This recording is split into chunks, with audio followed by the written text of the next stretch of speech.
Hello, greetings, everyone. Welcome, welcome, welcome. My name is Jamel Singleton, and I'm the Vice Chair of the National Bar Association's Law Students Division. I'm also a third-year evening student at Fordham University School of Law, and I wanted to wish everyone a happy Black History Month. Today's event is an important discussion on nominating a Black woman to the highest court in the land. We are about to witness history as the Biden administration is expected to nominate the first Black woman to the Supreme Court of the United States of America. Today, we have three incredible panelists joining us in this discussion.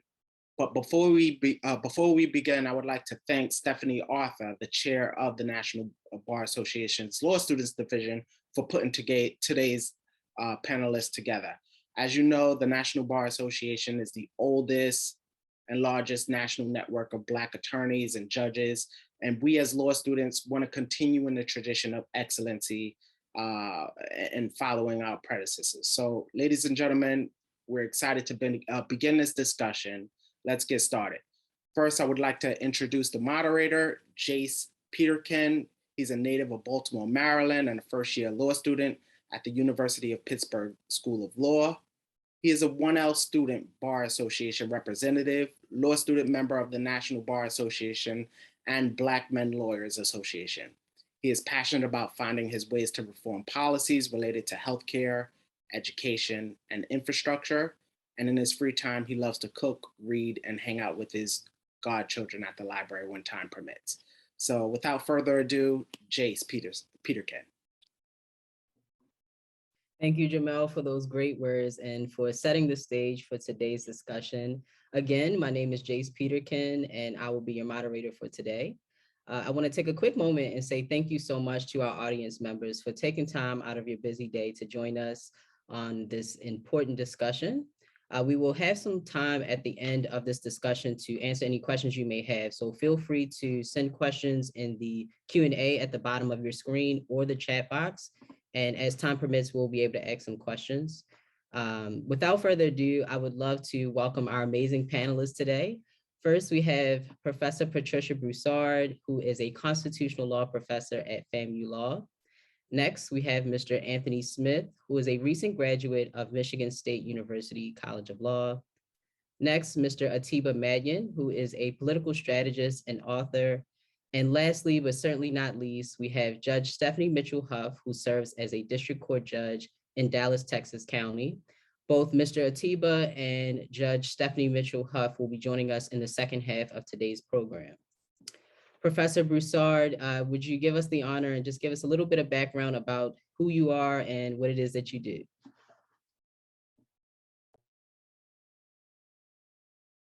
Oh, I think you're on mute. First of all, thank you so very much for the honor of being on this panel with these esteemed panelists. I am humbled and I am honored. I attended Northwestern University and for undergraduate school, taught elementary school for about 6 or 7 years, and went to Howard University Law School. I taught at Howard University Law School before coming to FAM. I think some of the highlights of my career have been, I submitted 2 amicus briefs to the United States Supreme Court, one in Grutter versus Bollinger, the affirmative action case, and most recently in the Shelby County case. I've written articles. My specialty is I write about civil rights, voting rights, women's rights, but my subspecialty is female genital mutilation. All of that is good, but what I'm most proud of are my students and the fact that I had the honor of teaching them and leaving a piece of me in each and every one of them, whether they like it or not. I am from the projects on the west side of Chicago. Somebody saw in me something I didn't see in myself. And in seeing something in me that I didn't see in myself, they gave me an opportunity, they gave me a hand up, and I have a moral obligation to pass that on. So the greatest gift that I can give is to teach my students, teach them well, and to lift them up. So that is what I want my legacy to be, that she came, she saw, and she whipped you in the line. Professor Broussard, thank you so much for that introduction. Mr. Anthony Smith, if you can go next and give a little bit of your background. Of course. I would like to say, starting off, thank you for allowing me to be here with such great and distinguished people. We're not next to each other, but by my side, it's how I like to look at everything like this, from law students, professors, judges, attorneys. All of us are putting in the time and effort, to make a difference. So I'm born and raised from Tampa, Florida. I attended the University of Central Florida for undergrad and Michigan State University for my law school. Uh, I am a recent graduate of Michigan State and just passed the Florida bar this summer, moved back, and I am currently a staff attorney for HCI Group, and I do defense litigation. So I haven't had too much experience in law yet, but I am very excited to see where my career is going to take me. I'm interested in staying in litigation, hopefully getting some trial experience very soon, and one day hopefully opening up my own firm and beginning to do things that I feel like will really impact the world. And people that look like us and really need some type of motivation going forward. Mr. Smith, thank you so much for that. And congratulations on passing the bar as well. I think to kind of start the foundation of this discussion today, we should address the nomination process. I think a lot of us have seen on the news that a Black woman would be nominated to the Supreme Court, but we're really not sure what that process even looks like. So Professor Broussard, can you just give us a little bit of background on what the nomination process looks like, and what are some of the factors that that people consider when nominating a judge? Okay, so first of all, I think it's very important to say that there have been 115 folks who've served on the United States Supreme Court. 108 of them have been white men. 2 of them have been African-American men, and 6 of them have been women, 1 Latina, the rest, I guess you would fall into the category of white women. So it's important to keep that into focus, because I think the sky is falling because a Black woman is going to be nominated to the United States Supreme Court is absolutely absurd. But the process is actually, there's a formal process that's dictated by the Constitution, but there's an informal process also. The informal process is an ongoing process.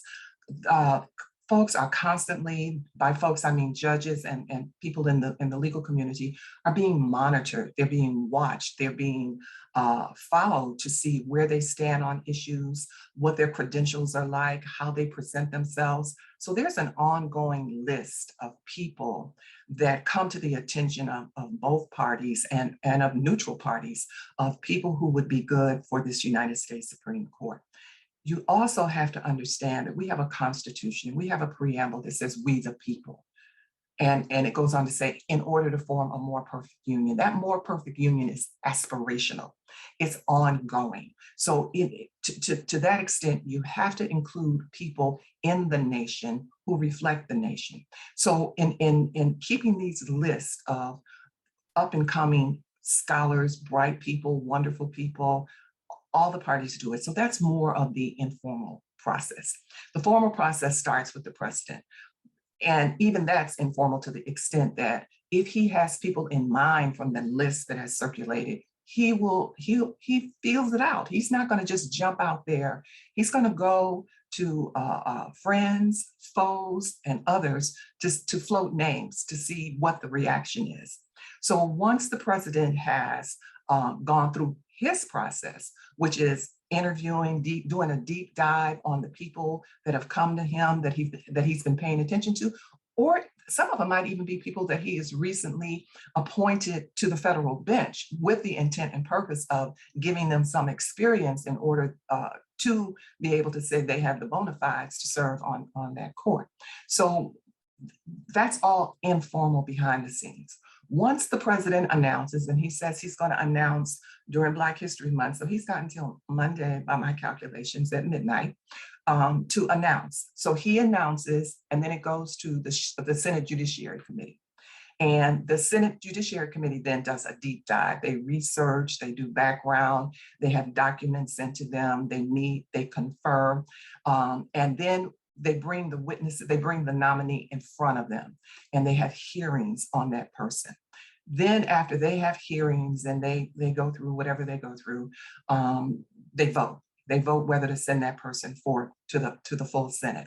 They bring the person forth to the full Senate, And here again, with a 50-50 Senate, you have the vice president as the tiebreaker in the event that there is a tie. It's a simple majority in this case. And we've seen in the past where it's been very, very contentious in terms of the nomination process. As a matter of fact, one nominee's name became a verb, and that's bork. And for the law students who are watching, look up what it means to be borked. So that's generally the process, but that's if it's straightforward and flowing with no interference. And we know already that there's going to be interference. Folks are up in arms, calling it affirmative action, which is ludicrous, but nonetheless, you have to respond to it. So in a nutshell, that is the process. And let me say, in terms of processes around the world, ours is a pretty straightforward process when compared to other countries. The problem is our process has become political. And so it's a oh, what a tangled web we weave. You know that quote? So that's what has happened to us culturally and as a society. We've taken a process that appears on the surface to be pretty straightforward, and it's become convoluted because of the politics that are involved. And in many other countries, you don't see that. That's not to say that there isn't some underhanded stuff going on in the background, but you don't see a CNN having a hearing where people are ranting and raving and denigrating folks like you would here with our hearings. Professor Broussard, thank you so much for that. One, you touched on a lot of great points. So not only the formal process of nominating a Supreme Court justice, but also the informal part about it. And I think a lot of us, like I said, we see on the news that a Black woman is going to be on the Supreme Court, and a lot of people have different opinions about that. So I think, given the past and the present discriminations that many Americans face, many African Americans face, do you think America is really ready to nominate a Black woman to the Supreme Court? And I open this question to both you and Mr. Smith. Mr. Smith, since I've spoken, I will let you go first. Okay, no problem. Ready? I would say no. I don't think America will ever be ready for a Black woman to be, a Supreme Court justice. However, I do believe it's necessary. And I think it's necessary simply because why not? There are plenty of distinguished Black women who, in my opinion, would be more than qualified for the position.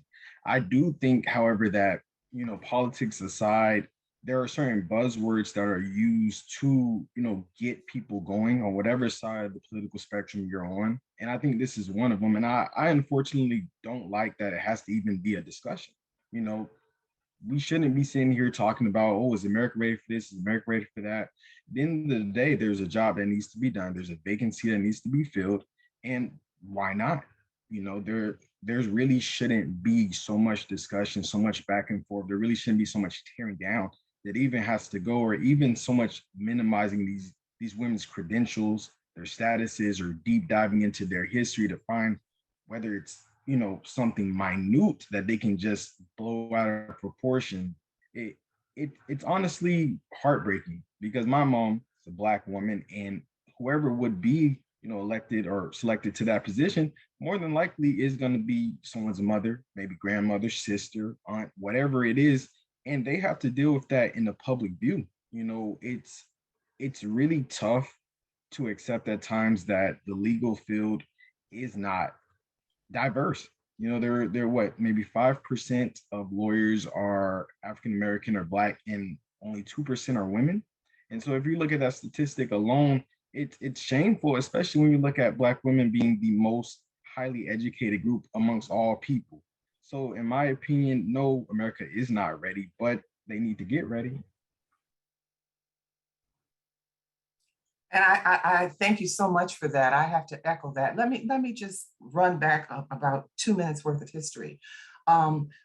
Black women, African American women, were enslaved women who held their families together, who held the enslaved community together. They survived that. We're sitting here because they survived that. They survived the Klan. They survived the Night Riders. They survived being raped by the Klan in night raids. They survived being menial labor. They survived and they thrived. We thrived. Black women have maintained the democracy in this country. Look who is responsible for the elections. And for every time Black History Month comes up and Women's Month come up, we pull out Harriet Tubman and Rosa Parks, and I have nothing but admiration for those women. But for every Rosa Parks, there are thousands of Black women standing in the breach. For every Constance Baker Martley, there are thousands of Black women standing in the breach, whether they are AKAs, Zetas, Deltas, average housewives, women who are sick and tired of being sick and tired. We have stood in the breach and we have helped maintain this democracy and built it up to be what it's going to be. It is not going to collapse by a Black woman being named to the Supreme Court. It's going to thrive because we hold up the sky. And if you aren't ready, get ready because we're coming. Thank you both so much. I think you gave really powerful and strong comments on that. I think, like you said, America may not be ready, but you have to get ready. We live in a world now where years ago this should have happened. We should have had a Black woman on the Supreme Court by now, and we didn't. And now we're in this point where, like you said, Anthony, we shouldn't even be having this discussion about if a Black woman should be on the Supreme Court, because why wouldn't she be qualified if everybody else is? So I appreciate that. And I think that leads me into my next question, actually, which is in reference to some of the allegations that Supreme Court justices have been connected to. So a lot of the Supreme Court justices have been connected to a lot of different things, we'll say. They've been connected to a lot of different controversies and things like that. So how much of a justice's life do you think will be at the forefront, especially considering they are Black women? And like you mentioned, they may find different things to make a bigger deal about that isn't really there. So how much of an impact is their life on this nomination? Well, I think a better question is how much are those senators willing to overlook that they've overlooked in the past for their white male counterparts. As you all know from studying con law, Rehnquist wrote memos to Justice Jackson when Justice Jackson was sick in the hospital during the deliberations for Brown versus Board of Education, urging him to vote against Brown versus Board of Education in upholding Plessy. He went further, and I think was in the Nixon administration, and wrote a memo urging that an amendment to the Constitution to maintain separate but equal. He was the Chief Justice of the United States. We have someone who is accused of rape, of sexual assault. He sits on the United States Supreme Court. Two of them sit on the United States Supreme Court, as a matter of fact. We have Amy Coney Barrett, who is probably the least qualified justice to sit on the court in the last 30 or 40 years. And the reason she's so interesting to me is because if we're going to be honest and have an honest conversation about this, the greatest beneficiaries of affirmative action are white women, right? So why wasn't she called an affirmative action hire? Less than qualified, no real trial experience. But let me interject here.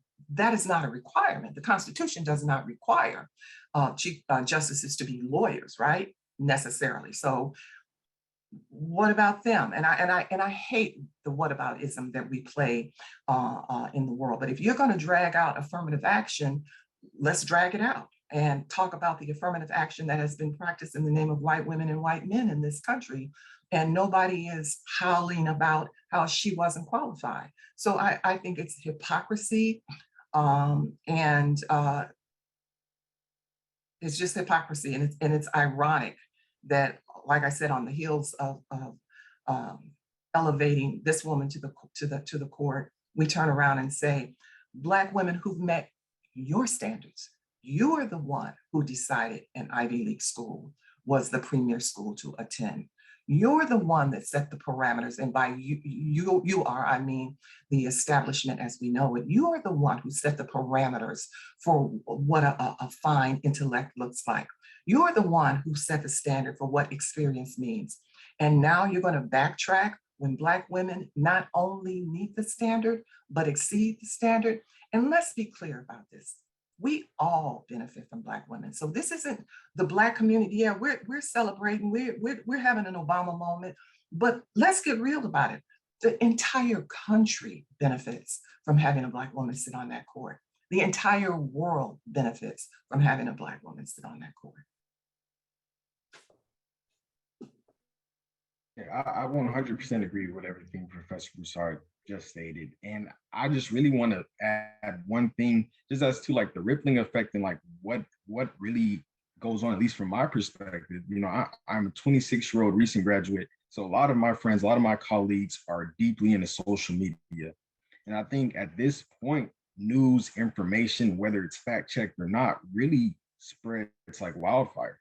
So when you're looking into some of these potential Supreme Court justices, the scrutiny is so much higher for Black people, let alone even higher for Black women. You know, so there are CNN correspondents, there are news anchors who all have Twitters, who have Instagrams, and you know, information really flows quickly nowadays. And it's so easy to pick something up and run with it, whether it's true or not, and it can easily find its way to a news outlet or even just people who have influence. And I think thinking about the fact that we are going to see a Black woman on the Supreme Court, it's going to be a roller coaster ride for that person. It's going to be a roller coaster ride for all of us because I don't see any reason why we wouldn't have that person's back, why we wouldn't want to make sure this woman is held to her highest regard with what she actually has done in her life, in her career.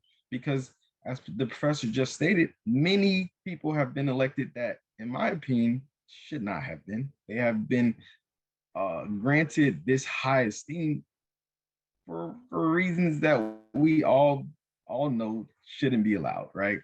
And it sucks that the goalposts are moved for us, but we've all heard the saying, you got to work twice as hard, you know, and that's not going to stop anytime soon, in my opinion. So I think what we do need to do is find a way to balance these things out, find a way to make sure that the right and correct information is being portrayed and that we are all doing what we can to make sure that we aren't allowing some of the you know, past mistakes or the past you know, pushing downs and just really discriminatory practices to continue, especially when there are people who are more than qualified and should have already been in these positions way before some of the others who are there now. Thank you both for that. And I think both of you said two things, but articulated in different ways. So one, past justices have been attached to a lot of different controversies and things like that, but they're often ignored or swept under the rug. And here we have a Black woman on the nominating a Black woman to the Supreme Court, and any issues that may have occurred in her lifetime are heightened. And I think that that just kind of shows the dynamic of how politics are coming into play in the judicial role. So I actually want to draw out a little bit more though, how people, how everyone, how America is benefited from having a Black woman on the Supreme Court. Because I think just hearing that, I think a lot of people that aren't Black may not realize that they are being benefited from by having a Black woman on the Supreme Court. You think if somebody doesn't look like me, I can't relate and I'm not able to understand the things that they're going through and how they can support me. So I would love if both of you guys can kind of just touch on that and say how somebody that isn't Black and then doesn't look like us can benefit from having a Black woman on the Supreme Court.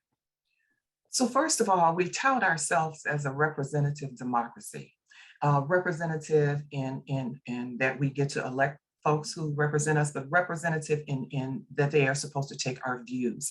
The Supreme Court, as it's currently configured, with a couple of exceptions, most of the members don't know how to work a cell phone. So they are in a bubble, they are isolated, they are out of touch. You know, initially the Supreme Court justices were circuit riders. So they would ride out to the different circuits and they would hear cases. They were more in touch with the people and on the ground with the people. And I think what we've created is sort of almost like a sacred space of people who are so out of touch. I mean, look at what Justice Roberts wrote in Shelby County in knocking down the Voting Rights Act, or the part of the Voting Rights Act that really counted, the center of it, that we are no longer in a time where there's discrimination or people are having problems voting. What planet is this man living on? So you have to have people on that court, not only who look like us, but who represent us, who are of the world that the welfare mother is, the mother who is, you know, struggling to balance. Maybe she's going to school and she has a couple kids. Maybe the man who's trying to get a contract to go into business. Real people have to be represented. Their views have to be represented. Their lives have to be represented. I mean, I was appalled to hear this man, you know, that everybody says he's a genius. He went to all of the best schools in the world, that voting is no longer an issue for people in this country. You have to have people who are in touch with the electorate and who are in touch with just basic Americans. Black women have been on the ground many times because we're forced to be on the ground, right? So we've lived a dual existence. We've lived in a Black world, and then we've lived in the United States of America. So we bring that experience, we bring that empathy, we bring that knowledge. You know, we talk about stare decisis and precedent and all of those good words that people are choosing to ignore at this point in time that sit on that court. We need somebody who has had diverse experiences in their lives to come and sit on that court and say, well, maybe not. Maybe that's not the way it works, because they're there to interpret the Constitution. They're there to interpret laws. You have to have different perspectives, different experiences, so that their interpretation of that law may differ and may impact more people. And that's what Black women bring to the table. They bring grace, they bring empathy, they bring the fire. And that's what we need on that court. There's really not too much else I can say after following that. But one point I did want to touch on was isolation, and something that I learned from moving from Florida to Michigan. And this was something that I never noticed, is that a lot of, we'll say, white people do not have to interact or engage with Black people if they don't want to. But that's not the same for us, you know, especially as you go into higher education. You know, it's really easy, especially, let's say, if you're in the Midwest, you're in one of these smaller towns of 50,000 people, you may never see a Black person. You don't have to. You're everyone knows each other. This is the life you live. You might see a Black person for your first time when you go to undergrad. And even then, depending on where you go, it may not be 1,000, you know, Black individuals there. So it's really easy for, I think, some people to remain isolated, but that's not something that we see. We have to interact with all people, especially because most minorities are located in metropolitan cities, especially from the South into the East Coast. We're concentrated. When you're looking at people who have been able to just stay with their own kind, and then you add money, you add status, it really only increases the fact that they are out of touch with what is really going on in the United States, what's really going on in the world, because you can ask most Americans what is happening right now, and I'm sure some will tell you that they have no idea what's going on with Russia and Ukraine because it doesn't have anything to do with them. It's really easy to remain in your own bubble when you don't have to leave it, but that's not true for us. And what I think is really good is electing or having a, you know, Black woman on the Supreme Court justice makes America and makes these people that live in their bubble wake up and realize, hey, we don't really know what's going on here. And you saw that when Barack Obama was elected. People were upset, angry. You ask them why. What are you really mad about? You know, if you could really tell me what you're actually upset about, we could have this conversation. But many times it goes into the fact that it's different. People don't like change. And change is necessary, change is good. And at a certain point, change is going to happen whether you like it or not. Well, you're absolutely right. And I think that is one of the issues that we are facing is the changing demography. Stevie Wonder has a song in which he's saying they keep living most of their lives, living in a pastime paradise. It's a wrap, it's done. The demographics are changing in the country. And as a result of that, we have to have institutions that represent the demographic change in the country. And that means from the courts to all levels of government, to corporations. One of the things that was said in the brief that the United States military submitted to the court in the Greta versus Bollinger case, they said, you cannot have a military where all of the officers are white and all of the men who you lead into battle, who die, are Black and Latin and other. You cannot have a military that's effective if that happens. And if you take that and you flip it to what's happening in our society today, you see the demographics are changing. We are becoming browner as we sit here and have this conversation.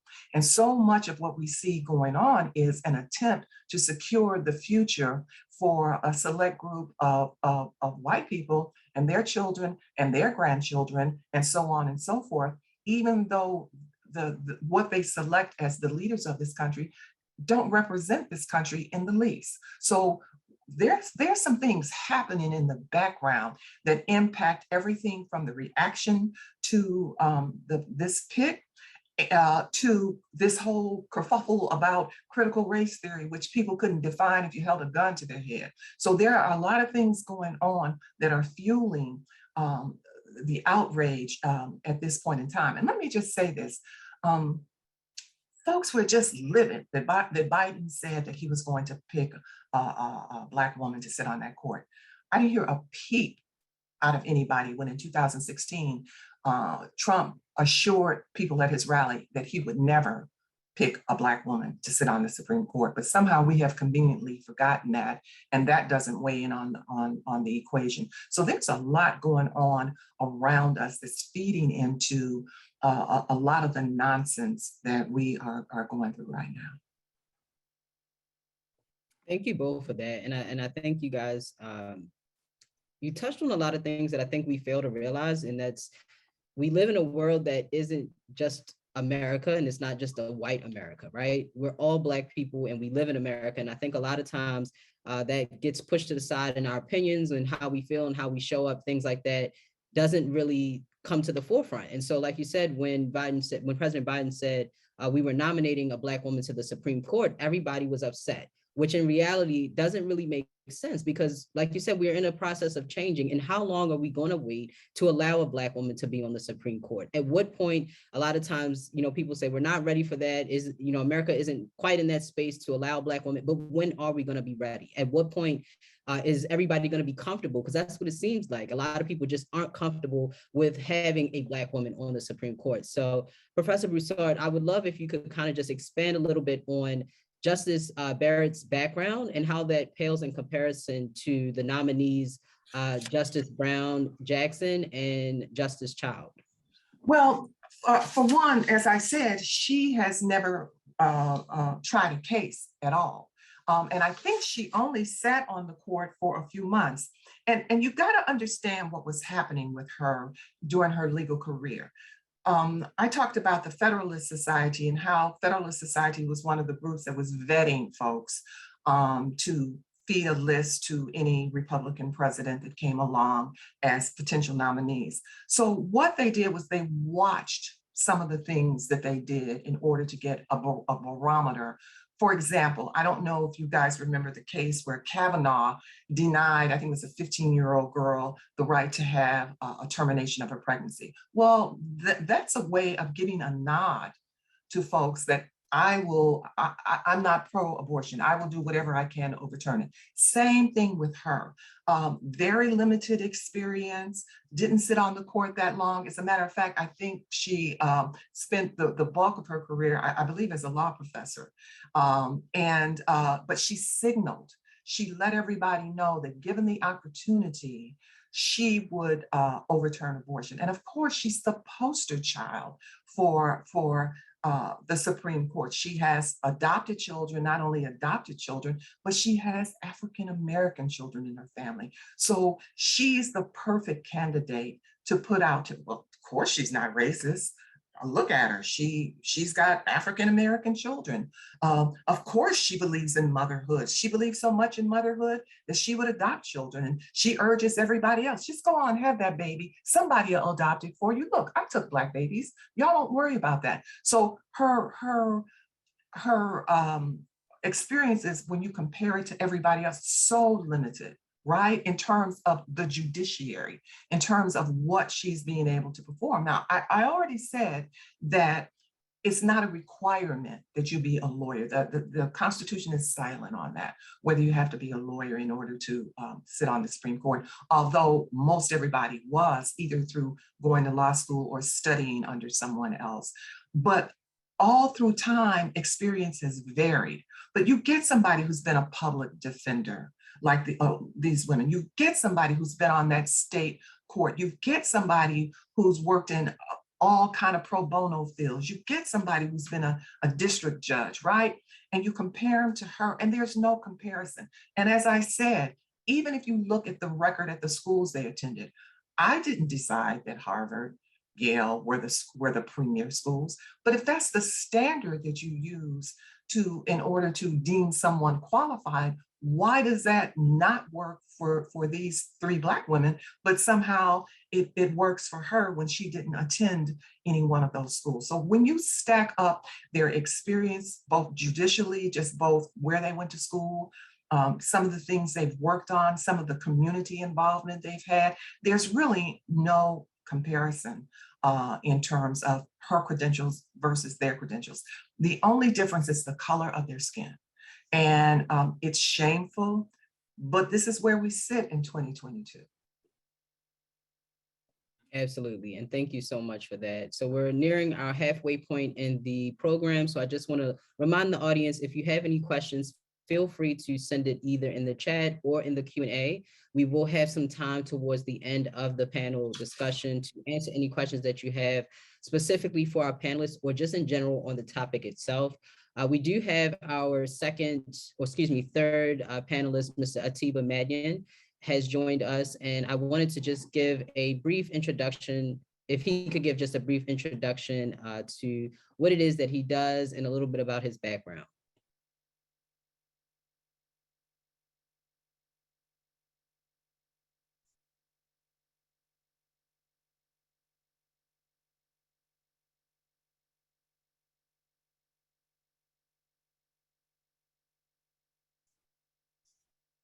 I think he's having some issues on his end with connecting. So I will go on to the next question and then see if he is able to, oh yeah, I think he's having some technical difficulties on his end. So if he is, oh, there we go. I think he's able to join us now.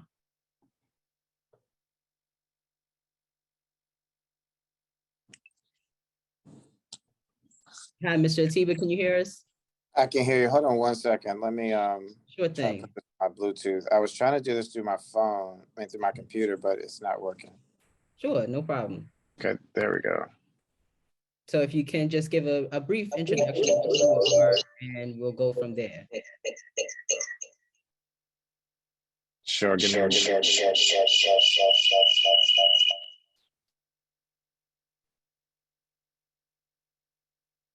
Technology. Can you all hear me? So my name is Atiba Majoon. I am a policy consultant, and I also do lobbying and work on political campaigns. Also in a political contributor for the Black News Channel.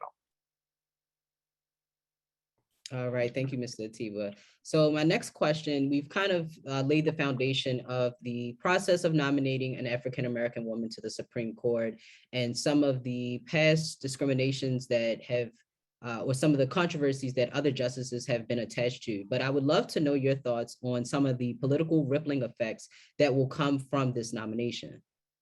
Well, we've already started to see it. We saw it the moment that the president announced that he was going to appoint and fulfill his campaign promise to appoint an African-American woman to the Supreme Court. And we've seen what has, you asked me about a rippling effect. I believe that there's already been a wave, and there's a big wave that's still going on. And this is the Republicans. And this is not something that's all of a sudden just started up.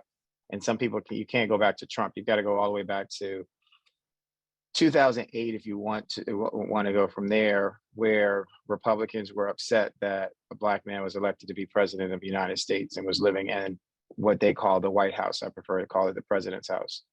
And so what we see today and what we even saw with President Obama when he was president, when he nominated Merrick Garland, is the Republicans came up with this rule that you cannot nominate a Supreme Court justice in the last year of your office. We never heard anything like that. And to be honest, and I'm going to be straightforward and direct, I think that was when President Obama should have nominated an African-American woman at that point, because I think that there would have been a groundswell of support, and it would have been very difficult for those Republicans not to have nominations and confirmation hearings for that. But we're now here in 2022, and we're looking at President Biden. We're going to see Republicans try to stall this as long as they can, because they believe they're going to win the midterm elections. And they're going to say, well, you didn't appoint the best qualified person because right off the bat, because the president said that he was going to appoint an African-American woman. I personally believe that the Republicans are afraid. And when I say afraid, they're afraid of a reckoning of just, I use the term issues in their tissues that goes all the way back to slavery, in terms of the fact that the Black woman has been the woman who raised them, breastfed them, was the one who got raped, was the one who had children ripped from them. And to see a Black woman on the highest court of the land is, in a sense, a scary concept, because as we see things like with Donald Trump and some of the things that have been going on with all these court cases with him, is where we keep seeing these issues of race to continue to play a big part in our society, and have really divided us further, and probably more so in what I've seen in my lifetime. The rippling effect is already there. The wave has already, is coming. This is just another wave.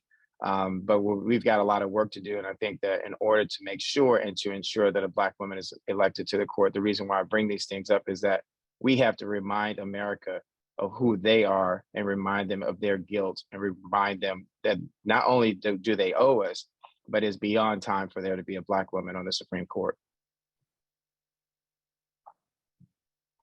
Thank you, Mr. Atiba, for that. And I think that actually you touched on some points that, again, I think a lot of us don't think about, which is not only the political effects that come from nominating a Black woman to the Supreme Court, but how that actually does affect us. So I actually have a audience member's question that I think fits right into where we are right now. And they mentioned, can you speak about the impact of the broader conservative oppositions to racial equity and inclusion currently happening on this nomination and confirmation? And this is open to panelists. Well, I'll just add this. I'm actually, and I apologize that I was late coming on for this, because I'm actually at a meeting talking about issues with systemic racism within the healthcare system. And we see these systems, we see, racism prevalent throughout the culture. It's not just a conservative thing. That's the label that has been attached to it. This is something where I like to think we should look at it more so from a distraction standpoint, because while we have not made the progress that we feel that we deserve or that we want, we often get caught up in terms of thinking about what we don't have, as opposed to really looking at how we can invigorate and inspire us to continue moving forward, because the other side, the conservatives, they recognize where they are losing. They recognized that in 2008 with the country coming together to elect the first Black president. They saw that happen again in 2020 when their savior was crushed in the election. And so we have a lot more power. We have a lot of work to do. And part of that, if we want to address the social inequities that exist, we have to remember, as John Lewis often reminded us, about the power of the vote. And the reason why we're seeing a lot of the things that we continue to see happening is because we have lost faith and hope in our elected officials, and across the board, many of us have stopped voting. But that's what they want us to do.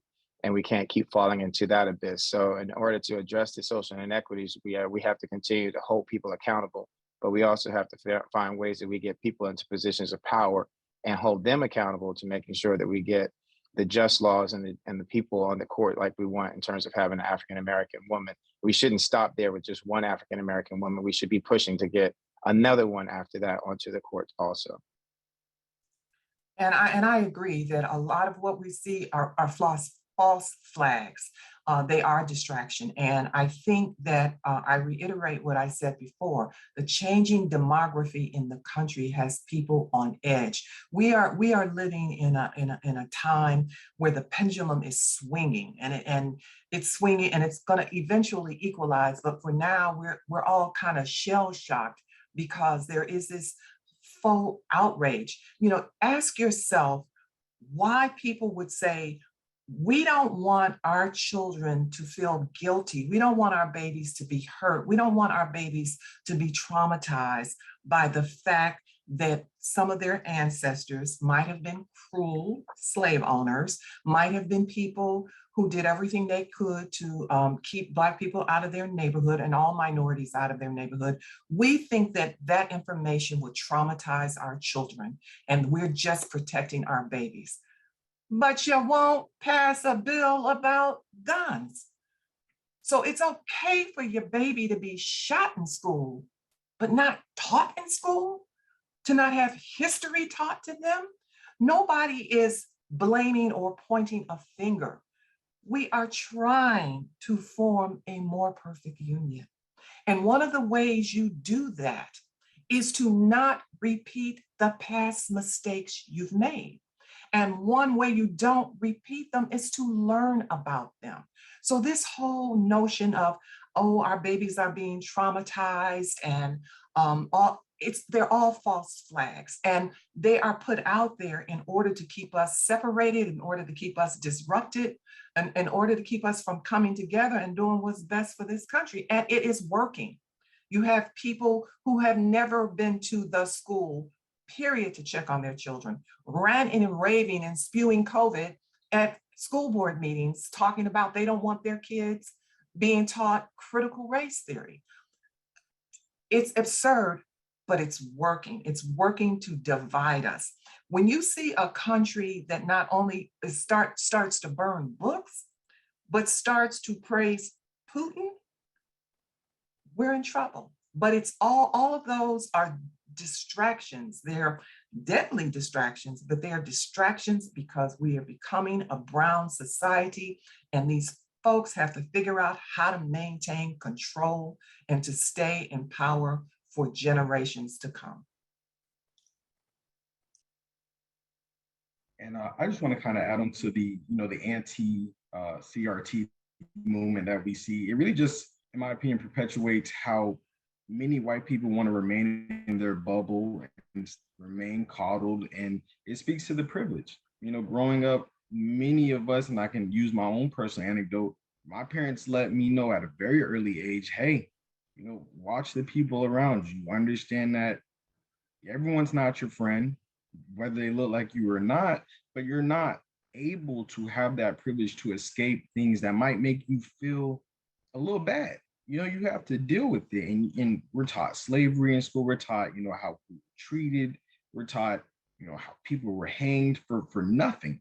And that's what you take that on, and you deal with that trauma, and you learn how to use it in a way to continue moving forward. But you see just many times these white individuals are not able to take that on, and they really create, honestly, a ongoing cycle of people who do not want to learn history, not the real history at least, and people who do not want to actually accept the things that have gone on and how they are benefiting from it today. Thank you, all three of our panelists, for giving your opinions about that. I think the common theme about everything you've said is just that this is something that Black people have had to live with, whether it's discrimination or wherever we are in society. But I think for people that don't look like us, it's an uncomfortable time. It's a difficult time. It's a change, and they don't know how to respond to that. They don't know what they should do, what they shouldn't do. All most people know how to do is react, right? Versus saying, okay, well, you know what, I may not be familiar with this. This may make me feel uncomfortable, but I want to be open enough to educate myself and educate my family, educate my children. Because if you realize, a lot of us, as we get older, we are educating our children, whether that's nieces and nephews, whether that's kids in your neighborhood, we're educating our children. And that's the key to moving on from, of course, educating our children, but of course, adding Black women to the Supreme Court, but adding more than one Black woman to the Supreme Court, but adding Black people in the Senate and in Congress in general. So I think this all, kind of ties back to just not only educating us as people, but educating those that are under us, our children, the kids that are in school, the kids that are growing up, and they see people that look like us that are in these positions of power, and that allows them to believe that one day they can too reach their dreams, and whether that looks like being in the Supreme Court or being on Congress, that shows them that they can do anything that they would like as well. So I would also kind of just like to draw out a little bit, given where we are in society with COVID, right? COVID has been here for a little over 2 years, and we're starting to get into this new normal. I think we never really had a normal anything, but I feel like we're going into a stage now where it's a new normal. So how do you guys think that COVID will actually impact this nomination? I can't really speak to saying that I think that COVID is going to impact the nomination, because where the hearings are going to come down to, should there be hearings, are going to be the judicial record and the positions that the nominee has. You alluded to the fact that we're in, we are in year 3 now of this, and it is a new normal. It's not the way that, in fact, today I'm in my first in-person meeting that I've had in 2 years. So, Congress has continued to function. I don't necessarily think that COVID will have any impact on this. I do think that the way that we look at things, even from a judicial standpoint, not necessarily that they've changed, but they're different. There will probably be certain questions, maybe as it relates to a pandemic, or relates to where we've seen where schools and stuff are, that there will be some on the right of the conservatives who may try to frame questions to try to lock the nominee into a certain position. But I don't necessarily see directly how COVID will impact the nomination, unless we have another variant or something that comes in and disrupts it from that standpoint.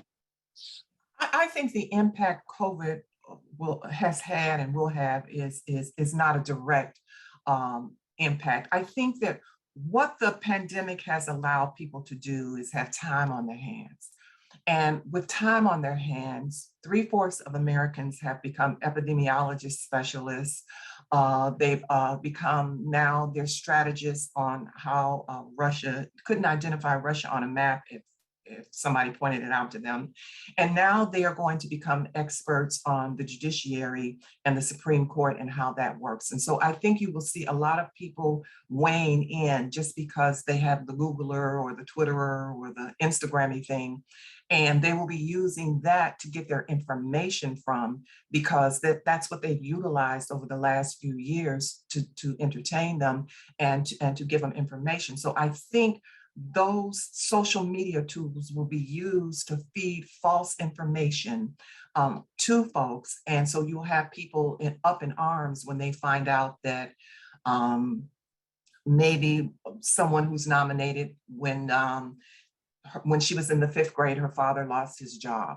So that information will be able to disseminate in about 20 seconds, and that will add to the outrage. So I think to the extent that people have been at home and have been on their computers and tablets and whatnots and using social media, that will impact it to the extent that the information will get out, the false information will get out, and it'll be very difficult to clean up a lot of the nonsense that has already been circulated. So I think, like I said, it's tangential. It's not necessarily a direct link, but I think people have started to become experts on things after 15 minutes online, and will weigh in on how they think this nomination should go and who should be nominated.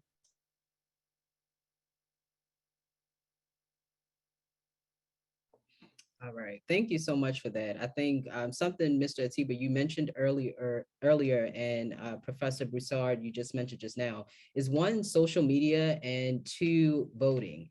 I think a lot of us as Americans, as we see the nomination kind of unfolding, and like you said, President Biden made the commitment that he would decide on who would be nominated by the end of this month. So I would love to kind of know, how do you think Americans can advocate and support the nomination? Of course, we're not, in the back rooms and listening to these conversations, but I do think at some point there is some things we can do, whether that's with social media, or just, communicating with people around us about the nomination process. So I would love to know how you guys feel about how Americans can support and advocate for the nomination.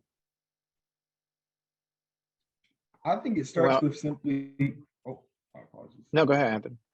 All right, thank you. I think it starts with simply passing around the correct information. We've spoken about social media and how easy it is for misinformation to get around and really spread like wildfire. I think it begins at home, doing your own research, your own actual investigation that lasts more than 15 minutes, reading.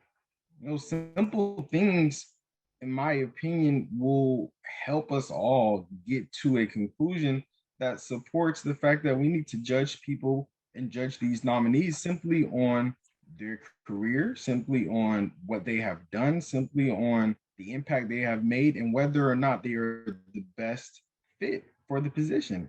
I think it's a lot simpler than we make it. I think people want to dive into other things just to kind of discredit someone, or they want to find ways of supporting their own narrative for whatever discriminatory beliefs they might have, even though it's really not connected at all to whatever this person is doing and where they're trying to get. So I think a lot of it just starts with, if you're on social media, fact check the articles that you're reading before you just retweet or repost it. If you're on Instagram and you're posting things on your story or just on your timeline, don't just share something because your friend posted it. Make sure that it's legitimate, and you have to do your due diligence. We all are capable of checking information. It's not a hard thing, and it's really something that, in my 26 years of life, and I really just now feel like adult, I'm surprised to realize how many adults cannot do this. I also think one of the things we've been talking about, and Anthony mentioned critical race theory earlier. This past summer, I didn't really realize exactly what was going on, but I was asked to speak on a number of conservative outlets, and every show they wanted to talk about the filibuster, and they wanted to talk about critical race theory, not realizing that what they were doing was actually trying to move the needle so that they could win the Virginia elections. And what they did with Virginia was they made that a hot button issue. Now let's fast forward where we are. They created an echo chamber. What we don't do a good job of is creating our own echo chamber. And what that is going to require is us talking about the same things, us talking about and sharing our stories, us talking about this in a way that makes it impossible for them to ignore. Because the more of us that are talking about these things, if you want to start with social media, that's what drives the news cycle. When they start hearing us talking more about African-American women, I think one of the things that we don't talk enough about Black women in this country is that Black women were the last citizens of this country to be given the right to vote. And so, we've got to go back to the history and keep talking about these things and holding these people accountable and telling the history over and over again, because what they want to do is they want to wipe it out. Well, we can make sure and ensure that it doesn't get wiped out. And so I just want to remind us all that when we came here as slaves, they wiped out our history. We were kidnapped. We were, sex trafficked, and they wiped out our history. They wiped out our name. They wiped out where we were from. They wiped out what villages we were from. And it took a few generations for them to do that, but they did that effectively. Today, history is not repeating itself in that necessarily, not that way, but it is still rhyming in terms of what they're trying to do in terms of trying to eradicate and erase things out of these history books because they don't want people to learn them in schools. Well, they don't have to learn them in schools. We can teach them at home. We can talk about them ourselves. We can share them on social media, and we can create our own echo chamber to really solidify the reason why it is past due for Black women to be on the Supreme Court. And I also think that we have to recognize and make the world recognize that although we've been unsung, we're also unbowed. And it is time for us to collectively say no and to look at some of the folks who are powerful positions and just tell them, we put you in office, we'll take you out of office. And we'll do whatever is necessary to get what it is that we need. It shouldn't be a big deal at all. Like I said, 115 folks have been appointed to that court, and 108 of them have been white men. And nobody flinches. Nobody ever accuses any one of those men of being an affirmative action hire or appointee. So I think we have to make some noise. We have to stand up. And I think old things work too. Boycott. Stop. Don't purchase from somebody. Don't if you find out that they aren't in support of it. There are a lot of old techniques that were used during the civil rights movement that are still viable. Let's go back to some of the tools that were in our toolbox in the 60s and in the 70s. No, turn off that show. No, don't shop at that store. Let it be known that we're not having it. And so I think we have to be vocal and we have to remain unbowed. And we cannot apologize for who and what we are.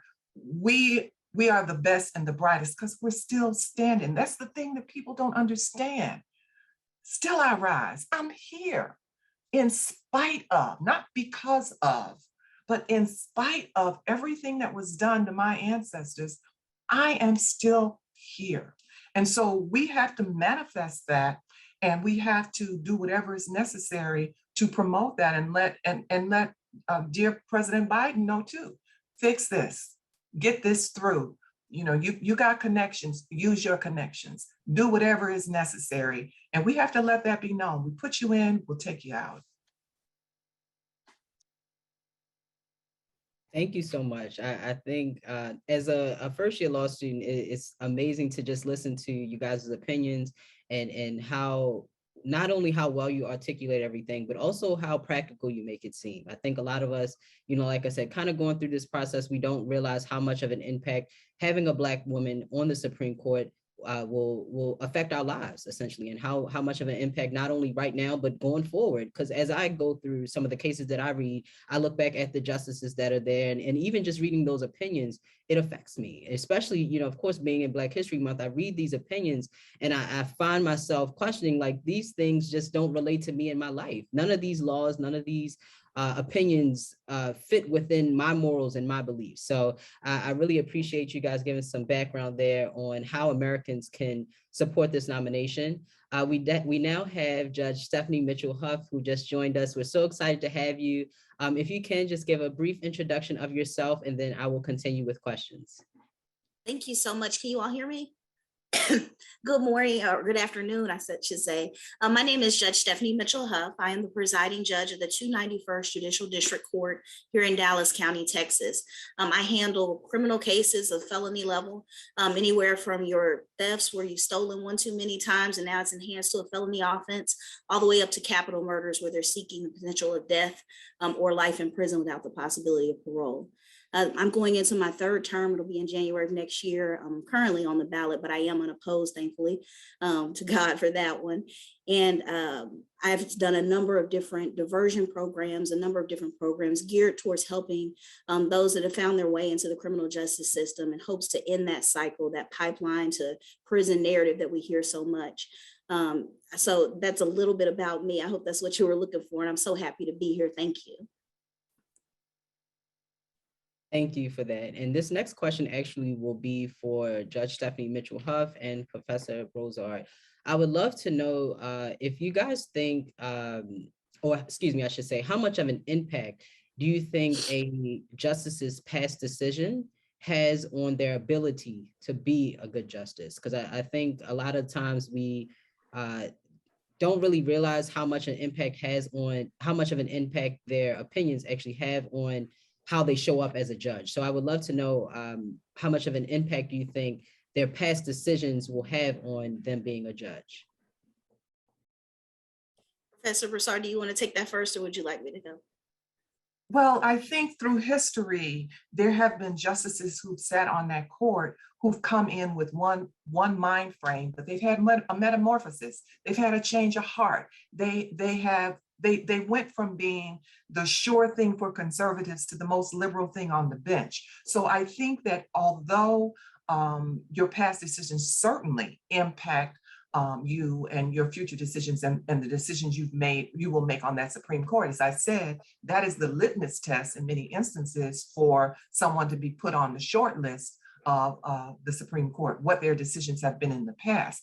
But we have seen people have metamorphosis because Rehnquist went on that court and he was bound and determined to overturn a couple of those decisions that he really loathed. And when he had the opportunity, he realized he had been wrong. So I think Supreme Court justices are human beings to the extent that they test the air. They test what's going on around them. They test what their legacy is going to be. And so many times they will get on that court and they will have a change of heart, an epiphany, whatever you want to call it. So even though somebody who never changes, Scalia, of course, but many times it offers an opportunity, especially if they are the kind of judge who will travel. Sandra Day O'Connor. Listen, they gave Sandra Day O'Connor the abortion case because they wanted a woman to slap down other women, and she surprised them. She didn't. She didn't overturn Roe when she had a chance to write a majority opinion that did. So even though who you are in the past can be indicative of who you may be in the future, sometimes you're surprised. Sometimes somebody will have an epiphany. So it pays to look at their past decisions, but sometimes that is not the only barometer in how they are going to rule in the future. I absolutely agree with what Professor Broussard said. I know personally, when I took the bench, the concern was me being a former prosecutor that I would get on the bench and I would be very pro-state and very hard and tough on crime. And I do think that as a human, you are able to evolve, you're able to grow. And as a judge, especially, you get to see different changes in society, changes in time, and look at things more holistically than maybe you had in the past. And I mean, I think everyone's well aware when you get older, you grow and you get wiser, and there's things that just you don't think about. And so I think that the past might be indicative of some things. However, I do think that each of the people, the justices that get on the court, have the ability to evolve and grow and change with the times. And you've seen that, as Professor Broussard said previously, it was several other justices. So.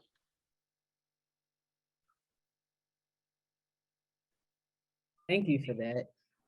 Another question kind of in regards to this is actually a audience question that just came in regards to Biden's strategy to pack the lower courts with Black women. I would love to know if someone said, well, Biden is packing the lower courts with Black women that are justices. Why isn't that enough? Why do you need more? What would your response be to that? And this goes to all of our panelists. I personally don't like that characterization. I think Biden is leveling the playing field and finally placing on the courts people who deserve to be on the courts all along, but were shut out. So I think that we have to be careful about parroting the language of those folks who made this crap up about him packing the courts. He is just finally leveling the playing field and giving people an opportunity who did not have an opportunity, but who were uber qualified, deserved to be on that court, represented the people in the area on the court that they served, and had the background, the expertise, the temperament to be on that court. So when we characterize it as him packing the court, it becomes a negative, underhanded, what is he doing? No, everybody who's white on the court, nobody packed the court with white people, did they? They just put the people on the court that they wanted on the court. So we have to, I agree so much with what Atiba said. You know, we can't parrot just what they say. We have to create our own version. We have to decide how we are going to present to the world what our position is. And it can't be just that we mimic what they do. I don't buy that he's packing the court. I buy that he's finally given opportunity to those who deserve those opportunities. And it goes back to the distraction. So President Biden was able to get more judges on the courts than any president ever in the history of the country. That's what they're afraid of. And when you start thinking about what happens when we have judges in these key positions, these judges can then be more just, and that's what we're looking for. We're just looking for justice. And when a judge comes with a different viewpoint, from a different background, yeah, we hope that they evolve also, because and become be objectionable in terms of how they render these decisions. Because right now there's too much politics. Whether or not you're conservative leaning or liberal leaning or moderate, that really shouldn't come back to, in my opinion, to this. This should really be, how do you decipher and able to offer justice by the wording and of the law, and by precedents that are there. And in terms of what we said earlier, what is the distraction? So if they start criticizing about something when we're making progress, know that we're doing a good job. Just keep doing what we're doing.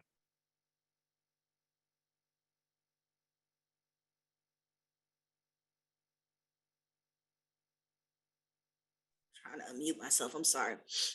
I agree with everything that everyone said. I think it's very offensive. The narrative that people are starting is that, oh, he's packing the courts with Black women. I think it is so offensive because it undermines the qualifications of these women. It undermines the fact that if you put their resumes to some of the other people that have had the same opportunities, they far exceed and go beyond what you see for the people that have been getting these opportunities in the past. And I agree with what Professor Broussard said, as well as Mr. Is it Maiden or Madden? I'm sorry if I said it wrong. I agree with you all.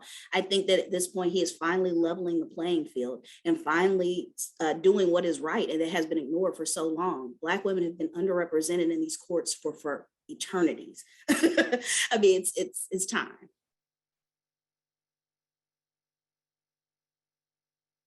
Anthony, did you want to add anything? Honestly, the only thing I think I could add, because I think the other panelists definitely touched and hit on everything, very well. I would just say we need to get to a point where we're not playing defense anymore. A lot of times we take these kind of assertions and we take, oh, he's packing the courts with Black women, he's doing this and doing that, and really going offensive. Like the panelists have said, we need to create our own version of what's going on, have our own echo chamber, and get to a point where they're listening to us and we're not just taking what they're saying and trying to, move around it or make it appealing or even make it digestible for them. That's not what we need to do anymore.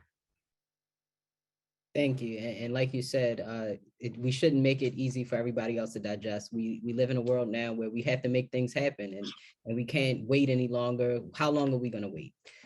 So again, I want to ask one last question to our panelists and then open the floor for audience members to ask any questions that they may have and go from there. So this question is for Professor Broussard and Judge Mitchell Huff. What are some steps that one can take to become a judge? So whether this is a pre-law student, current law student, high school student, or just somebody that even hasn't even thought of law school, but just has that idea of, oh, I wouldn't mind being a judge, and I wouldn't mind being able to be in a space where I can not only advocate for people, but also preside over some of these decisions. What would the, I guess, formal and informal process look like for that? Each state is going to be, different as to how they go about selecting their judges. I happen to be in a state where it's done by election process. And so you have to identify with a political party and run to be in office.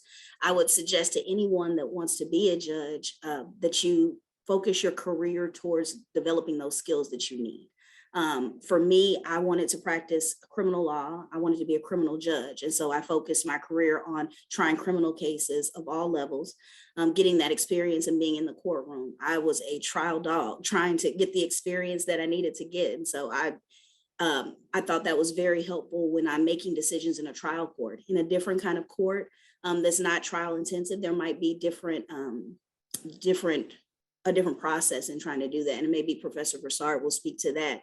But in a trial court, trial experience is key. And I thought that was the best way for me. Well, I agree. It varies from state to state, jurisdiction to jurisdiction, but I think that there are some things that you can do early on.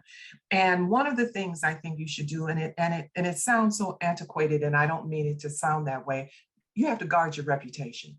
You have to make sure that in law school, you're on time, you're prepared, that you if you say you're going to do something, you do something. And that's because a lot of folks are going to rely upon recommendations to help you get your foot in the door.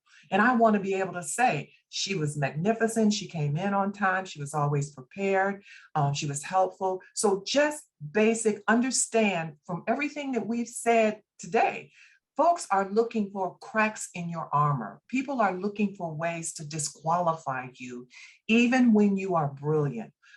So you have to be more than brilliant. You got to be professional. You've got to give back to your community. You've got to build up who and what you are. And you've got to make connections. You've got to join the local student bar association. You've got to join the NBA. You've got to get to know the lawyers in your area, connect with Black, white, and other folks in your area so that people can always say good things about you. You know, as you'll find out soon enough, there's a large disconnect between law school and practicing law.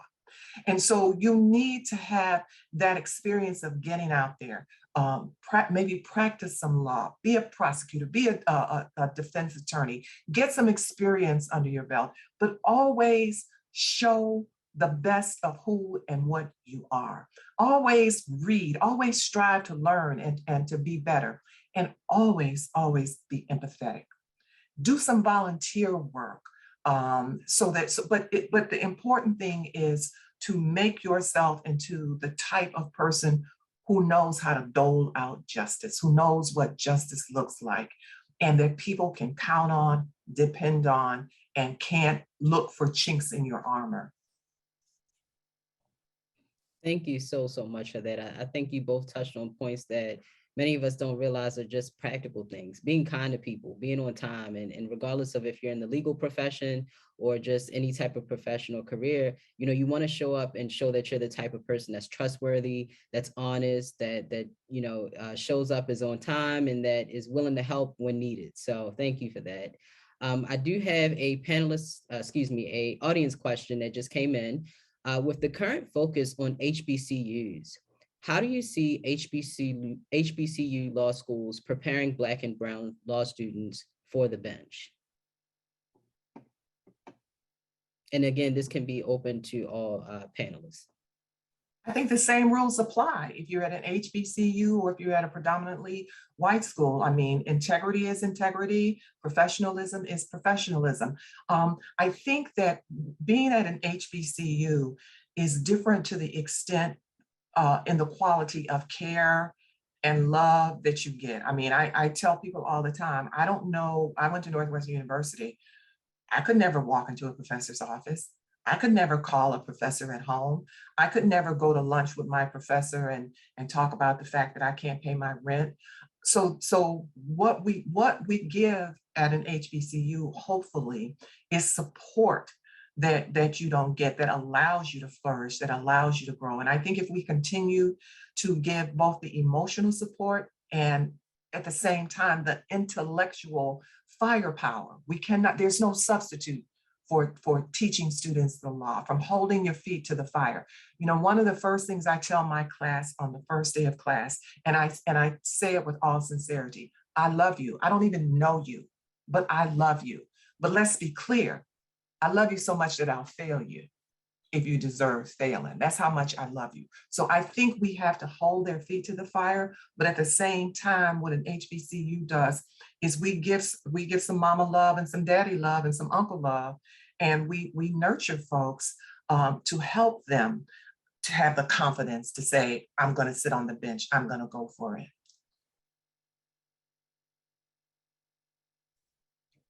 And just kind of piggyback off of that, I think the discipline, regardless of where you go to law school, needs to be there. You know, to make it in the legal field, I'm a fresh graduate. I was blessed to have an offer coming out of law school, so I knew what I was going to be doing, and I just really had to focus on the bar. That's not the case for everyone, you know. And I went to Michigan State and I went to UCF, two very large PWI schools, and I remember to this day the way I felt walking into my 1L orientation. And out of the hundreds of kids there was maybe 10 Black people, 10 total. and only 4 of us were men. There were 6 Black women, and we weren't close. Some of them you were close to because all your skin folk ain't skin folk, and that rings true no matter what you're doing, especially in this career. You need to be mindful of that. But what I do feel like is my experience of going to a PWI law school was different from my colleagues and friends that went to HBCU law school. They definitely had the connections with the professors. They felt close to them. I was fortunate enough to have a professor and an advisor who did take me kind of under their wing at Michigan State, who were black women and Black men, but that's not the case for everyone. And I would like to say that regardless on your path, whether it's to a judgeship or just being an attorney or even not even practicing law at all, you do have to keep in mind that the experiences do vary. Whether you are at a HBCU, and I assume that every HBCU experience will not be the same, because I'm sure my PWI experience isn't the same. What matters is that you take what you get and you don't stop. You continue pushing, you reach out, you make connections. And whether it's with Black people, white people, Hispanic, Indian, Asian, anyone can help you get to your dream. Thank you for that. And I think even where I am now in my first year of law school, that I echo the same thing, is that we have about 12 Black people in our 1L class. And coming into law school, I think a lot of Black people, you're excited, you're nervous, you have a lot of different emotions coming in, but you're not really sure what the process is going to look like. But when you don't see a lot of people that look like you often find yourself in a space where you don't feel good enough. You don't feel like you belong there, and you don't feel like you actually can reach your dreams because you don't see a lot of people that look like you.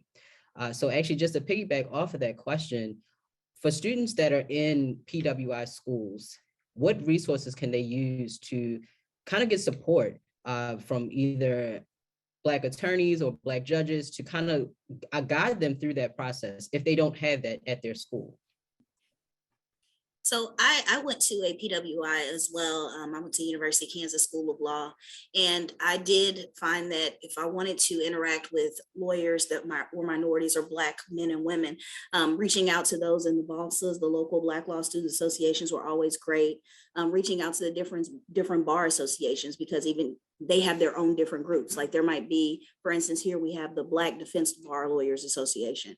And so reaching out to those groups, getting mentors, it's one of the things that you have to make an effort at doing at a PWI. I think if you want that experience, just because there's so few of us.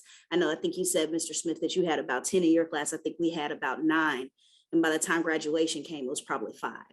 And so we had to reach out and connect with the different lawyers that were in the city at these firms or just in private practice. When I came out of law school, a lawyer in Houston gave me an opportunity to work for him as a hire on and just in his private practice. And it was the best experience I could have had. And it really gave me my love and passion for criminal law. So making connections is important. I 100% agree. Making connections is vital, because you really have no idea where an opportunity will come from. And when you're in the legal field, especially trying to get a job as an attorney coming out of law school, the market is saturated. And in many instances, it's not about what's on your resume, but who you know and who knows you. And people that know your character, and they know how hard you work or what you're willing to do. Many times I have had to just make cold calls, send emails, do whatever you have to do to get yourself out there, because the worst they can say is no. And I think once you're able to kind of get past that feeling of, I don't want to be rejected. I've been a great student my whole life. Now I'm getting B's, maybe C's. My resume might not be as good. My GPA is not a 3.0 anymore. And this whole idea of big law, and you're like, if you're not big law, you're a bust, and you get pushed down with that when you just start out. You don't know anything. And I think whether it's BALSA having mentorships, which I was a part of when I was at Michigan State, and even BALSA at the undergrad level I was part of, and I had people look out for me. And one thing they always told me was, make sure you pass that down. They said that information will only last if you continue to give it. The same thing I gave to you, give it to someone else. And if that cycle continues, at least if you can help one person, that person can help someone else. And that's where it starts. It doesn't always have to be a big jump. Sometimes it's just making a way for someone else who might inspire the next generation. You really have no idea. And that person might even be you. And so I think aspirationally, you have to consider the fact that there are going to be some missteps or going to be some setbacks in your journey. But ultimately, it, it takes you and it takes a community of people to really get you in the right direction, at least in my opinion.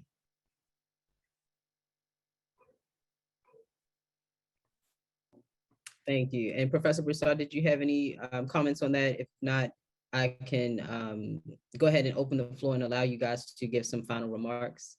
Well, I think a mentor is a mentor is a mentor. Wherever you can find it, help somebody who supports you. It's wonderful, irrespective of the color of their skin or their gender. Any kind of help, anybody who's willing to support you, to love you, to nurture you, to mentor you, you should welcome with open arms. And there are people out there who are good people who will do that. Thank you so much for that. So as we're wrapping up here, I just want to take a quick moment and say thank you so much, of course, to our panelists for your time. I know everyone is super busy in different parts of their life and career, and of course, COVID.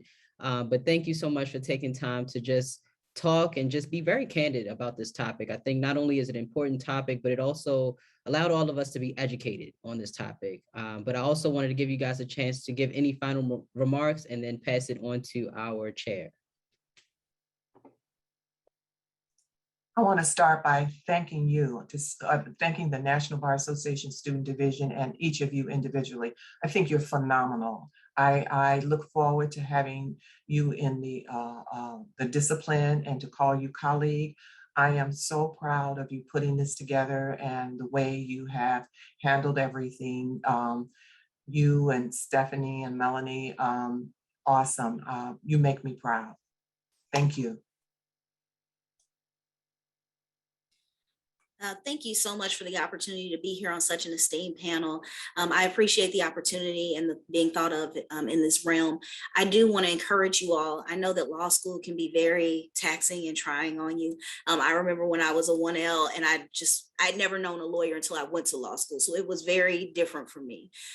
Just know that you are making connections just with the panel you have here. And I know that you are working outside of this.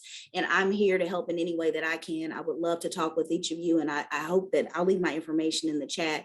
If there's anything I can do to help you along the way in your career and in your legal studies, I'd be happy to. Thank you again.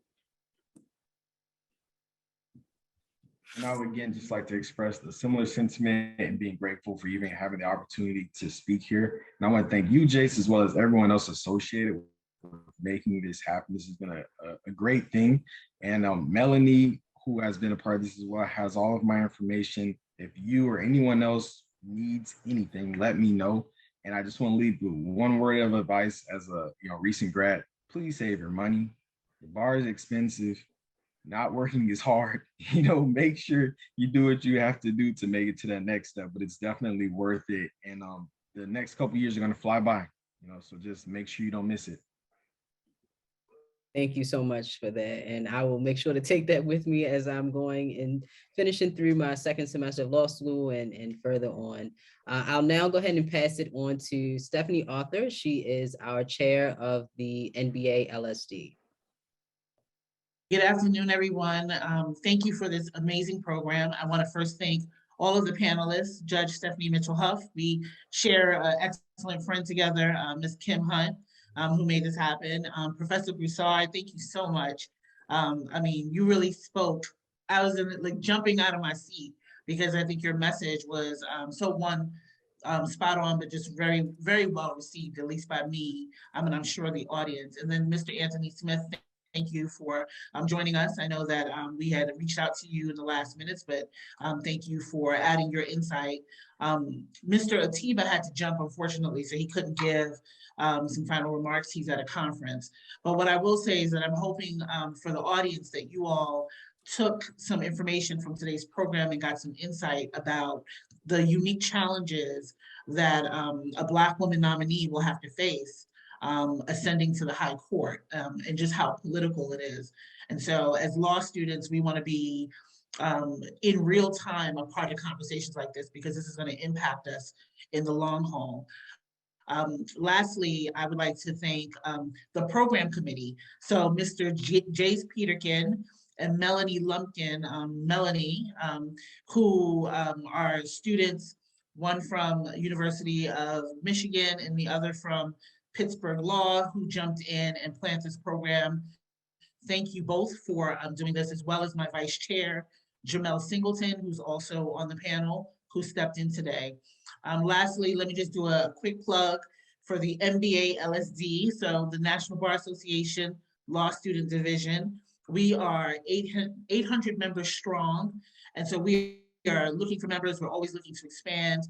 We have some wonderful programs, wonderful committees, and this is just where you want to be when you want to get mentorship, develop, fellowship, and be in a network full of attorneys and judges that are working in the practice area that you desire, right? You can't be what you don't see, right? And so being a part of this organization allows you to have close proximity to attorneys doing the kind of work that you want to do, as well as judges. So we ask that you go to the National Bar Organization.org, National Bar Association.org, and then select the Law Student Division and, join us, become a member, be intentional about selecting that. It's a annual premium dues of $20 a year, but I tell you, it is well worth it. And so hopefully you'll join us. Again, thank you for attending this program, and I want to say goodbye.